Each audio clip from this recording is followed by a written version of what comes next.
So now BSE limited अब देखिए 3580 का भाव देखने को मिला एंड हायर साइड से अगर आप देखेंगे 21% का करेक्शन हो चुका है। ऐसे में आपके बहुत सारे फाइनेंशियल इंडिकेटर्स हैं वो चेंज हो चुके होंगे। Hi this is Dev and watching traders diary. देखिए करेक्शन जो भी है बट बीएसई को थोड़ा सा समझना जरूरी है। अगर आप एक ओल्ड इन्वेस्टर हैं डरिए मत, डरिए मत, किसी भी कीमत पर आपको डरने की जरूरत नहीं है। ये समझना है कि ये करेक्शन हो क्यों रहा है, थोड़ा सा एक अंदाजा लगाने की कोशिश करो। बिकॉज ऑफ आपके लिए चलकर खबर नहीं आएगी, आपको खुद भी एक अंदाजा लगाने की कोशिश करनी है कि बॉस ऐसा क्या हुआ था जिसकी वजह से ये करेक्शन आया, जिसकी वजह से आप देखोगे कि यहां पर आपके सामने 21% का डिस्काउंट देखने को मिल रहा है हायर साइड से।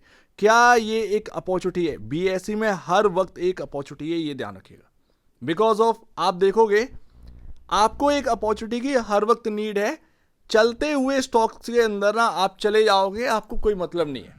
एक ऐसा स्टॉक जो आपको पता है कि हाँ भाई आगे चलकर मुझे ये कुछ ना कुछ देगा ही अच्छा, तो आपको ना उसमें क्या करना होता है, आपको जमा करना होता है अपनी इक्विटी। इक्विटी ही भगवान है आपके लिए इस स्टॉक मार्केट के अंदर। जितना इक्विटी आपके ऊपर आपके पास होगा उतना ही आप बना पाएंगे। जाहिर सी बात है, जब भी ऐसे मौके मिलते हैं यही मौके होते हैं जो कि आपको जो है एक अपॉर्चुनिटी देते हैं एंटर करने की। ठीक है ना। अभी कई सारे लोग एक अंदाजा लगाते हैं बीएसई यहां पर आ गया है, 21% का डिस्काउंट बहुत होता है बॉस। 21% के स्टॉक के अंदर डिस्काउंट बहुत होता है, जो एक क्वालिटी वाइज स्टॉक होता है ना, 21% बहुत होता है। ऐसा नहीं है कि और करेक्शन नहीं हो सकता, हो सकता है, हो सकता है। बट अब एक अपॉर्चुनिटी जो है ना बहुत अच्छी एक क्रिएट हो रही है इस स्टॉक के अंदर, जो कि एक नीड थी। ठीक है ना। अभी क्या है आप देखो कि चार्ट पर क्या देखने को मिल रहा है, क्या देखने को मिल रहा है। सबसे बड़ी बात ये जो मैंने पैटर्न के ऊपर बात करी थी, फॉलिंग वेज, ठीक है ना, फॉलिंग वेज पैटर्न, क्या ये खराब हो चुका है? अभी खराब नहीं हुआ बॉस, ठीक है ना। मैंने आपसे क्या कहा था, ये हायर साइड तोड़ेगा, ये आपका होगा ब्रेकआउट। ठीक है, आप नहीं करवाओगे ब्रेकआउट। ब्रेकआउट स्टॉक के अंदर जब होगा तो आपको वो पहचानना है। ठीक है ना। आप कौन होते हो, मैं कौन होता हूं, जाहिर सी बात है। और वो पैटर्न जो बनता है ना वो ये आपके कहने से या मेरे कहने से नहीं सक्सेसफुल हो जाता है। सक्सेसफुल होता है तब अपने को दिखता है, तब अपने को समझ में आता है कि हाँ बॉस जो है ब्रेकआउट हो चुका है, अब ये चलेगा हायर साइड। जब पैटर्न फेल होता है तो वो भी अपने आप को देखने को मिलता है। जाहिर सी बात है, अगर ये लोअर लाइन टूटेगी तो बॉस ये पैटर्न जो है वो फेल हो गया, पैटर्न जो है वो फेल हो गया। अब ये ना इतना प्रॉब्लम क्रिएट क्यों हुई है, मैंने आपको एक लेवल दिया था बॉस। यहां पर आप देखेंगे ये जो मिड पॉइंट है, ये जो मिड पॉइंट है, यहां नहीं, इधर देखते हैं जरा इस पर। बिकॉज ऑफ उधर लाइन है तो ऐसे समझ में नहीं आएगा। ये पूरे पैटर्न में ये इन्वर्टेड डब्ल्यू पैटर्न, इसका मिड पॉइंट, ठीक है, 2850। इतने दिन हो गए हैं, कैंडल स्टिक चार्ट उठा के देख लो, क्या ये 2850 2860 के ऊपर जा पाया? नहीं जा पाया। प्रॉफिट बुकिंग तुरंत आ गई, क्योंकि ये जगह ही ऐसी है। ये पैटर्न का मिड पॉइंट ना बहुत खतरनाक होता है। सो लेट्स सी यहां पर जो प्रॉब्लम आ रही है ना, ये जो गिरावट आई यहां पर, ये इस जगह, तो ये मिड पॉइंट ही तो है। ये मैंने आपसे कहा ना, ये मिड पॉइंट ही है। अच्छा, ये पैटर्न सक्सेसफुल कैसे होगा? यहां पर ना आपके सामने ये एरिया देखो, 3500 और 3486, 3480 राउंड फिगर में ले लो। अब यहां से अगर ये घूम जाए तो फिर कहीं ना कहीं चांसेस रहे कि हाँ भाई वापस से बीएसई के अंदर रफ्तार स्टार्ट हो चुकी है। धीरे धीरे करके यहां पर ना धीरे धीरे चीजें सही हो जाएंगी। इफ अगर इसको तोड़कर ये नीचे कामकाज करने लगा, 3500 3486 भी टूट गया, तो फिर बचा क्या? ठीक है ना, तो फिर दिक्कत आएगी। ज्यादा से ज्यादा आप राउंड फिगर में लेकर चलो 3450 3440, इससे ज्यादा आप जो है यहां पर ना गौर नहीं कर सकते, क्योंकि बड़ा स्टॉक है। जाहिर सी बात है, हाई वीटे स्टॉक है, इंपॉर्टेंट लेवल के नीचे भी जाकर यहां पर ना दम रखता है हायर साइड आने की। और यही होता है हर स्टॉक के अंदर, एक इंपॉर्टेंट जगह जो होती है उसके नीचे जरूर जाएगा, उसके बाद ऊपर आएगा। जैसे कि इंपॉर्टेंट जगह है ना ये 3500 3486, तो आपको क्या लग रहा है 3486 बस रुक जाएगा? वो उसके चांसेस ना सिर्फ 1% है। वो 3486 के नीचे भी जाएगा, 1% 1.5% नीचे जाकर ना पता चलेगा कि ये घूम रहा है या नहीं घूम रहा है। ये है मेन मार्केट, इसको आपको समझना है। जब भी इंपॉर्टेंट लेवल होता है, मैंने ना जाने कितने बार आपको बताया होगा, और ये हुआ भी है, इंपॉर्टेंट लेवल आपने तैयार कर रखा है, आपने देख कर रखा है कि 3500 है या 3400 जो है 86 है, तो उसका 1-1.5% नीचे का लेकर चलना पड़ता है, तब जाकर यहां पर काम होता है। तो अगर यहां पर ना वापस मोमेंटम क्रिएट होता है हायर साइड, देन यहां पर होता है अगर इसके नीचे क्लोजिंग होती है, वो फिर साइन होता है नेगेटिविटी का। तो उसमें क्या होता है, हायर साइड जो आप तोड़कर नीचे आए हो ना, वो अब आपका जो है रेजिस्टेंस की तरह काम करेगा। एंड ऐसे में क्या होगा, ये फॉलिंग वेज पैटर्न जो है ना वो फेल हो जाएगा, पैटर्न फेलियर। उसमें क्या है, मोर करेक्शन। आगे बढ़ने से पहले काफी इंपॉर्टेंट बात, सब्सक्राइब कर सकते हैं आप channel for more news and updates के लिए, जो कि लिंक आपके डिस्क्रिप्शन बॉक्स में देखने को मिल रहा है, एंड आप वहां से जो है सब्सक्राइब कर सकते हैं। एंड आप आते हैं यहां पर, ये जो भी गिरावट आ रही है, एंड यहाँ पर ना एनएससी का प्राइस ऑफर जो ऑफर प्राइस है अभी तक रिवील नहीं हुआ है। सुनने में आ रहा है अगस्त या सितंबर की स्टार्टिंग वीक में कहीं ना कहीं ये आईपीओ आ सकता है। अब देखते हैं, एक लंबा टाइम हो गया, लग रहा था उस वक्त कि 1 हफ्ते में आ जाएगा, 2 हफ्ते में आ जाएगा, नहीं आया, बहुत लंबा टाइम हो गया, प्राइस रिवील नहीं हुआ है एनएससी का अभी तक। शायद एक कोई खबर है, या फिर कहीं ना कहीं कुछ लोगों को अंदाजा लग गया हो कि एनएससी का जो अनलिस्टेड में मार्केट कैप देखने को मिल रहा है ना 5 लाख करोड़ का, शायद उससे लो यहां पर ना मार्केट कैप पर एनएससी आईपीओ लेकर आ सकता है।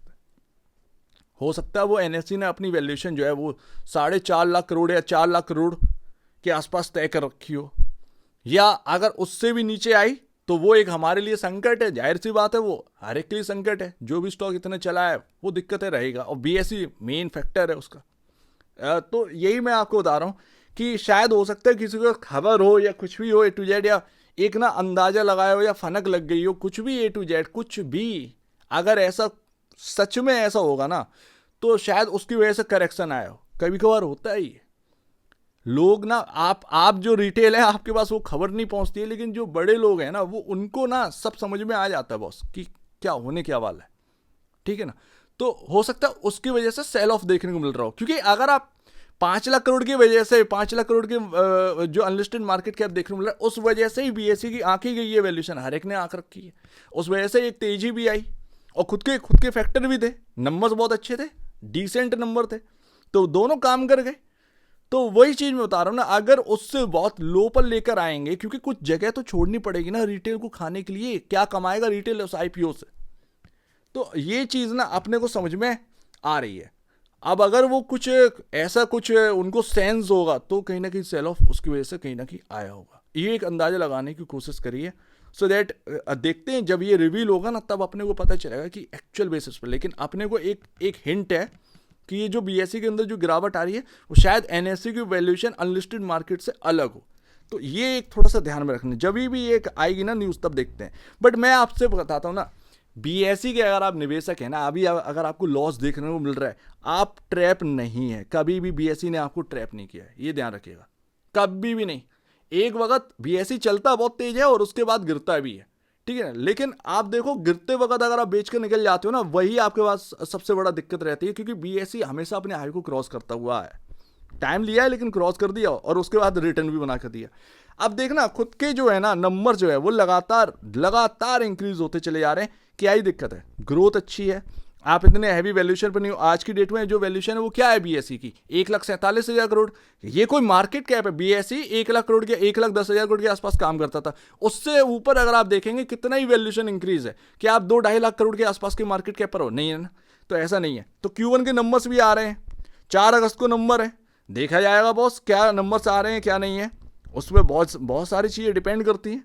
जाहिर सी बात है, अगर नंबर अच्छे आ गए और भी अच्छे आ गए, तो आपको वो कंफर्ट ही पहुंचाएंगे ना फाइनेंशियल इंडिकेटर्स में, तो ये ध्यान रखिए। पैटर्न अगर आप देखोगे, पैटर्न बहुत शानदार निकल कर आया जून का पैटर्न क्या कहता है बॉस, यहाँ पर ना आप देखोगे एफआईएस यहाँ पर इंक्रीज करें 19.42% से सीधा 21.32%, अच्छी खासी स्टेक बढ़ी है।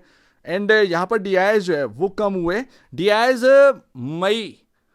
मई में जो है ना पैटर्न जो आया था म्यूचुअल फंड का, उसमें साफ साफ दिख रहा था 26% करके अपने होल्डिंग हटाई गई है, ठीक है ना, शेयर्स बेचे गए हैं, अपने जितना भी होल्ड करते थे उसका 26% निप्पॉन ने तो बेच ही दिया था। तो जो टॉप पर अभी जो है नाम आ रहा है म्यूचुअल फंड में स्कीम्स में, जो कि इन्वेस्टेड है बीएसई में, तो उन्होंने मई में प्रॉफिट बुकिंग कर ली थी, मई का जो डेटा निकल कर आया था, तो वो प्रॉफिट बुकिंग हो गई थी। जून में सब कुछ नॉर्मल है, अभी कोई ऐसा डेटा काफ़ी उथल पुथल वाला आया नहीं, तो म्यूचुअल फंड कम हो गए थे। अच्छी बात पता क्या है, सबसे अच्छी बात मैं आपको बताऊं इस स्टॉक के अंदर, कि पब्लिक की होल्डिंग ना धीरे धीरे कम आ रही है। जैसे 63.76% होल्डिंग थी सितंबर 2025 में, कहाँ से 54.45% आ गई है, और ये 1% के आसपास कम भी हुई है क्वार्टर ऑन क्वार्टर बेसिस पर। मार्च के कंपैरिजन ये कम है। तो रिटेल की घटी है, माल जो उठाया वो एफआईज ने बहुत तंगड़ा उठाया। ध्यान रखना है ये बात, 16% वाला 21% में बैठा है सितंबर 2025 के हिसाब से। तो आप थोड़ा सा ना इस पर भी फोकस करो। ऐसा नहीं है कि आपको जो है कोई सोने की चिड़िया मिल गई है एंड वो आपको ना पैसे दे देकर जा रही है, ऐसा कुछ नहीं होता मार्केट के अंदर, स्टॉक्स के अंदर। अगर आप इस भूल में हैं तो फिर वो भ्रम तोड़ दो, ज़्यादा बेहतर है। कोई स्टॉक चलता नहीं रहेगा, कोई स्टॉक चलता नहीं। बीएसई कोई 10,000 12,000 करोड़ की मार्केट कैप पर तो था नहीं, 1,10,000 करोड़ की मार्केट कैप पर था। ज़्यादा ज़्यादा वो चलेगा 20-30% चल जाए, 40% चल जाए, क्या लगता है तुरंत डबल हो जाए? डबल होने का रीज़न क्या है? कोई मतलब ही नहीं है उसका। वो अगर डबल हो भी जाता ना तो फिर वो ग्राफ सीधे ऐसा बनता है, तो कोई मतलब नहीं है। बीएसई ना अपना फंडामेंटल से चलता है बॉस, हमेशा हमेशा। आप देखिए टेक्निकल बहुत अच्छे काम करते हैं, फंडामेंटल बहुत अच्छे काम करते हैं। आज की डेट में जो भाव मिल रहा है ना बीएसई का, वो पी रेशियो देखो 58.51 का है 77.24 के अगेंस्ट। अच्छी बात है, क्वालिटी समझ में आ रही है भाई, कंफर्ट है। प्राइस टू बुक वैल्यू 25-26 से ठंडा होकर ना 21.89 ये होता है ना, मतलब आपको जो करेक्शन के बाद जो मिल रहा है ना, ये है बेहतरीन अपॉर्चुनिटी, ये है अपॉर्चुनिटी। तो अपॉर्चुनिटी क्रिएट हो रही है, बस अपना मन है जैसे तैसे, और उसमें ना टैकल करना होता है। आप एकदम से पूरी अपना जो है इन्वेस्ट कर दोगे तो वो गलती रहती है। स्प्लिट करके हमेशा टुकड़ों में खरीदना चाहिए, क्योंकि एकदम से भाग थोड़ी जाएगा बॉस। एकदम से निकल जाना हायर साइड, वो भी फिर थोड़ा सा ना दिक्कत ही रहती है। लेकिन अभी बीएसई का चार्ट ये बहुत बता रहा है कि इतने आसानी से सारी चीज़ें टैकल नहीं है, धीरे धीरे टाइम लगेगा। अच्छा, ये 2500 और 2486 ये इंपॉर्टेंट है, और उधरी एक मूविंग एवरेज आपका पड़ रहा है, वो है, अब माफ करिएगा 2500 नहीं यार, 3500 3586, सॉरी थोड़ी सी प्राइस में गलती हो गई बताने में। यहाँ पर ना 3586 पर ये जो बैगनी लाइन है, ये आप देख रहे हो 3500 पर ही है। ये मूविंग एवरेज है आपका 100 डे में, ठीक है ना। थोड़ा सा ना प्राइस करेक्शन कर लेना बॉस, ये ध्यान रखिएगा। 3500 3586 ये इंपॉर्टेंट है, ये जगह एरिया इंपॉर्टेंट है, बट ये आपका जो मूविंग एवरेज है यहीं पर। तो राउंड फिगर में वही है कि 3586 का 1-1.5% नीचे का लेकर चलो, बस इतना इनफ है। यहां से अगर घूम जाता है बहुत अच्छा रहता है, लेकिन अगर उसके नीचे भी क्लोजिंग दे रहा है वो फिर नेगेटिव होगा, वो फिर करेक्शन लाएगा। कहां तक की करेक्शन हो सकती है अगर ऐसा हुआ तो? कहां तक की करेक्शन हो सकती है? करेक्शन आपका जो है ना, ये जो ट्रेंड लाइन निकल रही है, ये अभी मैं बनाई नहीं है, ये आराम से यहां पर ना आपका 3200 3200 ये 3200 की तरफ तक कहीं ना कहीं डाउन साइड की पॉसिबिलिटी मिल सकती है। तो ये ध्यान रखिएगा अगर ये नहीं टिक पा रहा है तो। बट ऐसे में क्या होगा, क्या बीएसई ने अपने नंबर्स अच्छे दिए, बीएसई ने सब कुछ, मतलब जो है वैल्यूएशन कंफर्ट अब आ चुका है, और फिर बीएसई आपको उस जगह पर मिल रहा है जहां से इसने चलना स्टार्ट किया। इसके अपने अपने मायने। तो बॉस अपॉर्चुनिटी क्रिएट हो रही है, जिसको भी एवरेज का दिख रहा है ना, टुकड़ों में एवरेज करना ज़्यादा बेहतर है कंपेयर टू एक बार में पुट कर देना पूरी वैल्यू अपनी। तो ये बात ध्यान रखिएगा, पूरा वैल्यू ना एकदम से ना पुट मत करिएगा, बट आप जो है टुकड़ों में, अब ये समय आ चुका है निडर होने का। और बीएसई जैसे स्टॉक ध्यान रखिएगा, ये निडर वाले ही है। ये वॉलेटाइल काफ़ी रहते हैं क्योंकि हाई बीटा स्टॉक है, एंड कहीं ना कहीं इसके पीछे छुपा हुआ राज, कहीं ना कहीं वो एनएसई की वैल्यूएशन हो सकती है। एक सेंस है कि हाँ भाई कहीं ना कहीं ये चीज़, ये कहीं ना कहीं खटक रही है बात। क्योंकि ऊपर से देखोगे 4500 का स्टॉक आज 3500 के आसपास देखने को मिल रहा है, 21% का करेक्शन हो चुका है, ठीक है ना। ये 21% से ज़्यादा ही मेरे ख्याल से करेक्शन होगा, हाँ 22% के आसपास का करेक्शन है। तो थोड़ा सा ना उस चीज़ को आप थोड़ा सा देखिए, ज़्यादा बेहतर अपॉर्चुनिटी क्रिएट हो रही है। हालांकि डर वो तो कोई भी स्टॉक ले लीजिए, चाहे कितना भी ए ग्रेड ले लो, आप उसके अंदर गिरावट आएगी तो आप उसको रोक नहीं सकते, लेकिन वो एक भरोसा रहता है कि हाँ भाई बिकॉज ऑफ मैंने ए ग्रेड स्टॉक लिया है, यहाँ पर ना म्यूचुअल फंड भी हैं, सब लोग हैं, यहाँ पर ना मेरे सगे वाले हैं, मैं इसमें ना सेफली रहूँगा। सिंपल सी बात, अगर ये स्टॉक नीचे गया है तो वो ऊपर भी आएगा, मैटर ऑफ टाइम आएगा। लेकिन तो ऐसा है बीएसई, ट्रैप नहीं करता है बट आपको जो है वैल्यू प्रोवाइड जरूर करवाता है। एक गिरावट आती है, हमेशा से आई है बीएसई के अंदर, बट एक वैल्यू प्रोवाइड करवाता है। सो लेट्स सी, देखते हैं क्या रहता है, बट अभी आपके सामने जो मौजूदा चीज़ें हैं उस पर थोड़ा सा ध्यान दीजिए। लेट्स सी, देखते हैं क्या रहता है। सो उम्मीद है काफ़ी कुछ आपको समझ में आया होगा। एक बार निवेश से पहले या बेचने से पहले अपने ब्रोकर वैसे जरूर सलाह लीजिएगा, खुद की स्टडी करेगा, उससे बेहतर कुछ भी नहीं है। खुद की स्टडी मस्ट है, तो आप दीजिए वीडियो देखेंगे वो तो धन्यवाद दोस्तों।